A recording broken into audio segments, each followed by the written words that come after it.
Hello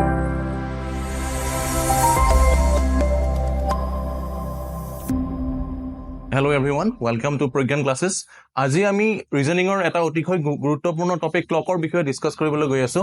আৰু clock এই টপিকৰ পৰা আমি এটা কোৱেশ্চন লোৱা হৈছে কোৱেশ্চনটো হৈছে যে find the angle between hour hand and minute hand of a clock when the time of the clock is 1:20 মানে ইয়াৰ মিনিংটো হৈছে যে ঘড়ী এটাত যেতিয়া 1:20 হৈছে তেতিয়া ঘড়ীটোত ঘণ্টাৰ কটা আৰু মিনিটৰ কটাৰ মাজত কিমান ডিগ্ৰী কোণৰ উৎপত্তি হৈছে হেতু আমি উলাব লাগে ঠিক আছে কোন প্ৰথমতে এই কোৱেশ্চনটো আমি দুই প্ৰকাৰে সলভ কৰিব পাৰো এক প্ৰকাৰ হৈছে the first one হৈছে without formula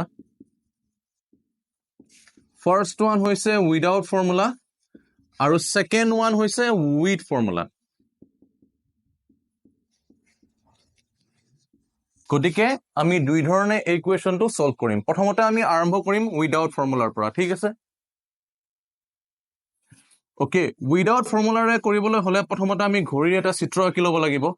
ইয়াত ঘড়ীৰ এটা চিত্ৰ আঁকা হৈছে প্ৰথমতে ভালকৈ চাব ঠিক আছে প্ৰতিটো 12ৰ পৰা 1 ৰ পৰা 2 এইখিনিয়ে 5 মিনিট বা 12ৰ পৰা 1 ৰ পৰা 2 2ৰ পৰা 3 এইখিনিয়ে 5 মিনিট বা 1 ঘণ্টা সময় বুজাইছে ঠিক আছে গতিকে আমি জানো যে ঘড়ীটো হৈছে এটা বৃত্তাকাৰ আকৃতিৰ হয় এটা সাৰ্কুলাৰ আকৃতিৰ ষ্ট্ৰাকচাৰ হয় গতিকে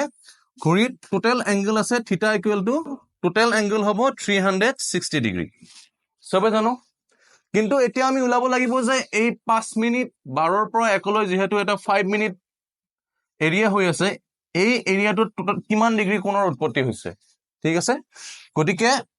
যেহেতু ঘড়ীটোক টোটাল 12টা ভাগত ভাগ কৰা হৈছে গতিকে প্ৰতিটো 5 মিনিট নাইবা 1 ঘণ্টাত হ'ব 360/12 অৰ্থাৎ 30 ডিগ্ৰী কোণৰ উৎপত্তি হৈছে ঠিক আছে গতিকে 12ৰ পৰা 1 লৈ এই এংগলটো হ'ব 30 ডিগ্ৰী এংগল গতিকে প্ৰতিটো 5 মিনিট নাইবা 1 ঘণ্টাত আমি জানো যে 30 ডিগ্ৰী এংগলৰ উৎপত্তি হয় প্ৰথমতে আমি এইখিনি বস্তু জানি ল'ব লাগিব ঠিক আছে নেক্সট গম পালো যে 5 মিনিট বা 1 ঘণ্টাত কিমান ডিগ্ৰী এংগল থাকে 30 ডিগ্ৰী থাকে নেক্সট টু আহিব এতিয়া আমাক কোৱেশ্চনটো টাইম কিমান দিয়া আছে সবচে ইম্পৰ্টেন্ট কথাটো হৈছে হেতু যে ঘড়ীটোত যেতিয়া 1:20 হৈছে অৰ্থাৎ 1 ঘণ্টা এই টাইমটো ভালকে চালে আপোনালোকে গম পাব যে 1 টো হৈছে আমাৰ ঘণ্টাৰ পাৰ্ট আৱাৰৰ পাৰ্ট আৰু 20 টো হৈছে আমাৰ মিনিটৰ পাৰ্ট ঠিক আছে ঘড়ীটোত বাজিছে 1:20 হৈছে গতিকে এই টাইমটো আমি ঘড়ীটোত প্ৰথমতে বহাই দিম ঠিক আছে এতিয়া ঘড়ী এটা যেতিয়া 1:20 হয় তেতিয়া মিনিটৰ কটা ক'ত থাকিব মিনিটৰ কটা পুৰাপুৰি থাকিব একেবাৰে 4ৰ সন্মুখত থাকিব এটো হৈছে আমাৰ মিনিট হেণ্ড ঠিক আছে আৰু ঘণ্টাৰ কটা ক'ত থাকিব যেহেতু 1:20 অৰ্থাৎ 1 ঘণ্টা 20 মিনিট হৈছে গতিকে ঘণ্টাৰ কটা থাকিব 1ৰ পৰা অলপ আগত থাকিব এটো হৈছে আমাৰ আৱাৰ হেণ্ড ঠিক আছে গতিকে আমাক কোৱেশ্চনটোত উলাব দিছে এতিয়া আৱাৰ হেণ্ড ঘণ্টাৰ কটা আৰু মিনিটৰ কটাৰ মাজত কিমান ডিগ্ৰী কোণৰ উৎপত্তি হৈছে অৰ্থাৎ এই এংগলটো আমি উলাব লাগিব এতিয়া এই এংগলটো আমি এতিয়া উলাব লাগিব গতিকে এই এংগলটো আমি কেনেকৈ উলাব পাৰো উইদাউট ফৰ্মুলা সব প্ৰথমতে ডায়াগ্ৰামটো লৈ ভালকৈ চাব প্ৰথমতে আমি 12ৰ পৰা এটা পাৰপেন্ডিকুলাৰ এটা আঁকি দিলো ঠিক আছে 12ৰ পৰা পাৰপেন্ডিকুলাৰ এটা আঁকা হৈছে এতিয়া চিত্ৰটোলৈ চালে ভালকে মন কৰিব যে এই ডাঙৰ এংগলটোৰ পৰা অৰ্থাৎ angle form by the minute hand 12ৰ লগত যেটো ডাঙৰ এংগল উৎপত্তি কৰিছে সেই ডাঙৰ এংগলটোৰ পৰা যদি আমি এইটো এংগল মাইনাস কৰি দিও অৰ্থাৎ angle form by the hour হেণ্ডটো যদি আমি মাইনাস কৰি দিও তেতিয়া হলে আমি থিটাৰ ভ্যালুটো পাই যাম ইয়াতে ঠিক আছে নে অৰ্থাৎ angle form by the minute হেণ্ডৰ পৰা angle form by the hour হেণ্ডটো যদি আমি মাইনাস কৰি দিও তেতিয়া আমি আৱাৰ হেণ্ড আৰু মিনিট হেণ্ডৰ মাজত উৎপত্তি হোৱা কোণটোৰ তথ্য জানিব পাৰিম ঠিক আছে গতিকে প্ৰথমতে চাব আমি প্ৰথমতে লিখিম এংগল ফৰ্ম বাই প্ৰথমতে আমি লিখিছো মিনিট হেণ্ড অৰ্থাৎ মিনিটৰ হেণ্ডে এই 12ৰ পাৰপেন্ডিকুলাৰৰ লগত কিমান ডিগ্ৰী কোণৰ উৎপত্তি কৰিছে গতিকে আমি সবে জানো যে 5 মিনিট বা 1 ঘণ্টাত 30 ডিগ্ৰী কৈ থাকে ইয়াতে 30 ইয়াতে 30 ইয়াতে 30 ইয়াতে 30 গটিকে 30 ইনটু কিমান হ'ব 1 2 3 4 ঠিক আছে গটিকে 30 ডিগ্ৰী ইনটু 4 হ'ব কিমান হ'ব 120 ডিগ্ৰী এংগল উৎপন্ন কৰিছে আমাৰ মিনিট হেণ্ডে 12 লগত অৰ্থাৎ angle form by the minute hand with 12 হ'ব 120 ডিগ্ৰী নেক্সট টু এতিয়া আমি উলাব লাগিব যে angle form by the hour hand with 12 চাব ইয়াতে নেক্সট টু আহিব angle formed by our hand এতিয়া আমাৰ ঘন্টাৰ কথাটো কিমান ডিগ্ৰী কোণৰ উৎপত্তি গৈছে 12 লগত প্ৰথমতে চাব ইয়াতে ওকে চিত্ৰটো ভালকৈ দেখিলে মন কৰিব যে our hand টো আমাৰ 12 ৰ পৰা 1 লৈকেটো আহিছে ঠিক আছে 1 ৰ লৈকেটো অলৰেডি আহিছে কিন্তু 1 ৰ পৰা অকমান আগবাঢ়ি গৈছে ইয়াতে 1 ৰ লৈকেতে গৈছে 12 ৰ পৰা কিন্তু 1 ৰ পৰাও সামান্য আগবাঢ়ি আহিছে সেইখিনি আমি উলাব লাগিব প্ৰথমতে 12 ৰ পৰা 1 লৈ এই পাৰ্টটো আমি 30 ডিগ্ৰী বুলি জানো ঠিক আছে গটিকে ডেফিনেটলি এইখিনি গল 30 ডিগ্ৰীটো হৈ গল কিন্তু নেক্সট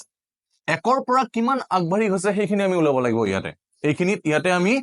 1 ৰ পৰা কিমান আগবাঢ়ি গৈছে আমাৰ ঘন্টাৰ কথাটো সেই অংশখিনি আমি ইয়াতে এড কৰিব লাগিব বা যোগ কৰিব লাগিব গটিকে এইখিনি আমি কেনেকৈ উলাম ঘন্টাৰ কথাটো কেনেকৈ ওলাম এইখিনি এটা ট্ৰিক এটা আছে ভালকে চাব ওকে প্ৰথমতে মই ৰাফলি এটা সামান্য ঘড়ী এটা আঁকি দিছো সৰু চাই এইখিনিত সামান্য ট্ৰিক এটা আপোনালোকে বুজিব লাগিব প্ৰথমতে চাব মই ঘড়ীটো ৰাফলি আঁকিছো ঠিক আছে 12টা 1টা 2টা 3টা 4টা 5টা ঠিক আছে ওকে প্ৰথমতে মই ঘড়ীটো ৰাফলি আঁকিছো ঠিক আছে এতিয়া ভালকে চাব আৰম্ভণিতে আমি কনসিডাৰ কৰিলো যে ঘন্টাৰ কটা আৰু মিনিটৰ কটা ঠিক আছে ইয়াৰ শৰ্টটো হৈছে ঘন্টাৰ কটা আৰু লংটো হৈছে মিনিটৰ কটা ঘন্টাৰ কটা আৰু মিনিটৰ কটা আৰম্ভণিতে 12ৰ সন্মুখত একেলগে আছে আমি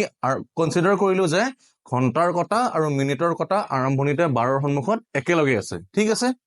যেতিয়া মিনিটৰ কটাই ইয়াৰ পৰা আৰম্ভ কৰি সম্পূৰ্ণ এক পাক মাৰি আকৌ আগৰ স্থানলৈ ঘূৰি আহে তেতিয়া ঘন্টাৰ কটা 12ৰ পৰা 1 লৈ যাব ঠিক আছে নে বাৰু যেতিয়া মিনিটৰ কটাই 12ৰ পৰা আৰম্ভ কৰি সম্পূৰ্ণ এপাক মাৰি আগৰ স্থানলৈ আহিব তেতিয়া ঘন্টাৰ কটা 12ৰ পৰা 1 লৈ যাব অৰ্থাৎ কিমান যাব 1 ঘন্টা যাব 1 ঘন্টা বা 5 মিনিটত আমি কিমান ডিগ্ৰী থকা বুলি জানো 30 ডিগ্ৰী ঠিক আছে মিনিটৰ কটাই সম্পূৰ্ণ এক পাক মাৰিলে ঘন্টাৰ কটা কিমান যাব 30 ডিগ্ৰী এখিনি সাইডত লিখিব অৰ্থাৎ মিনিটৰ হেণ্ডে যেতিয়া সম্পূৰ্ণ এক পাক মাৰে মানে কিমান মিনিট যাব যেতিয়া 60 মিনিট যায় তেতিয়া আমাৰ আৱাৰ হেণ্ড যাব 30 ডিগ্ৰী যাব এভৰিওয়ান ঠিক আছে নেক্সট মিনিটৰ হেণ্ডে যেতিয়া 1 মিনিট যাব তেতিয়া আৱাৰ হেণ্ড যাব আমাৰ 30 ডিগ্ৰী বাই 60 অৰ্থাৎ হাফ ডিগ্ৰী যাব ঠিক আছে আৰু আমাৰ কুৱেশ্যনটোত কিমান মিনিট দিয়া আছে 20 মিনিট দিয়া আছে যেতিয়া মিনিটৰ হেণ্ডে 20 মিনিট যাব তেতিয়া আমাৰ আৱাৰ হেণ্ড যাব হাফ ডিগ্ৰী ইনটু 20 গটিকে এইখিনি আমি ইয়াতে এড কৰিব লাগিব গটিকে angle form by the hour হেণ্ডটো হ'ব 30 ডিগ্ৰী লগতে প্লাস হাফ ইনটু 20 ডিগ্ৰী হ'ব এটো বাকিখিনি মই মুছি দিছো এইখিনি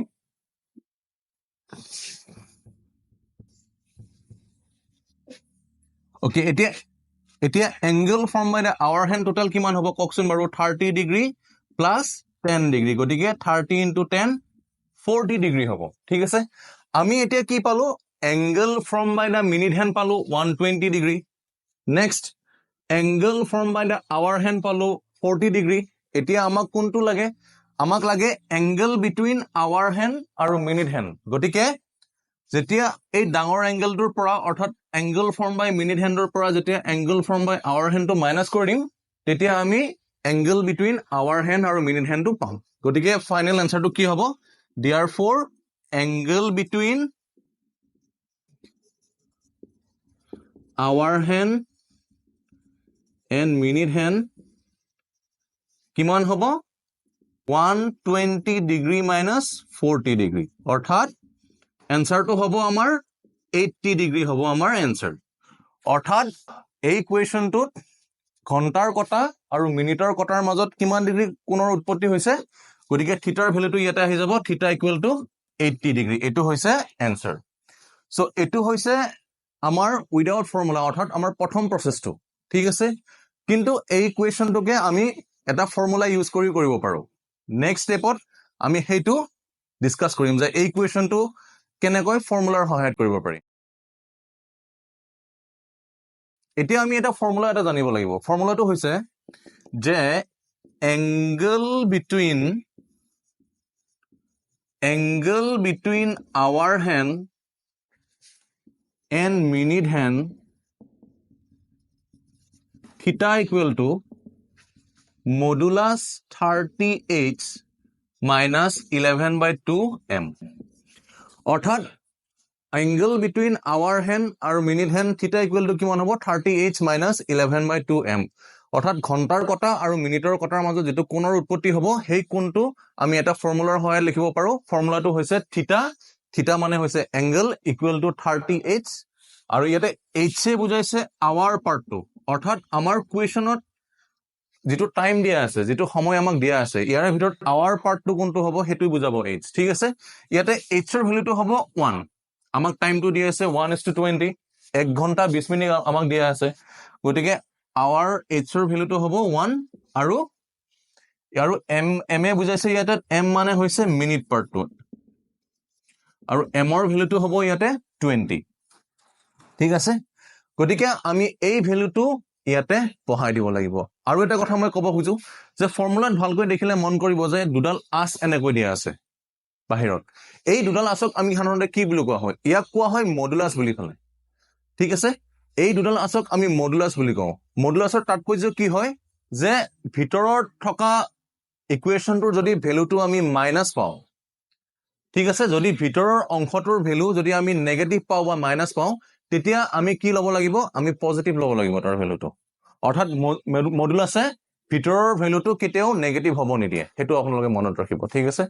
গতিকে এই ফৰ্মুলাটোত আমাৰ উক্ত তথ্যখিনি বহাই দিম থিটা equal to modulus 30 into h এৰ ভ্যালু হৈছে 1 মাইনাস 11/2 ইনটু আৰু মিনিটৰ পাৰ হৈছে 20 ঠিক আছে মডুলাছ 30 মাইনাস 2 ৰে 10 বাৰ গল 110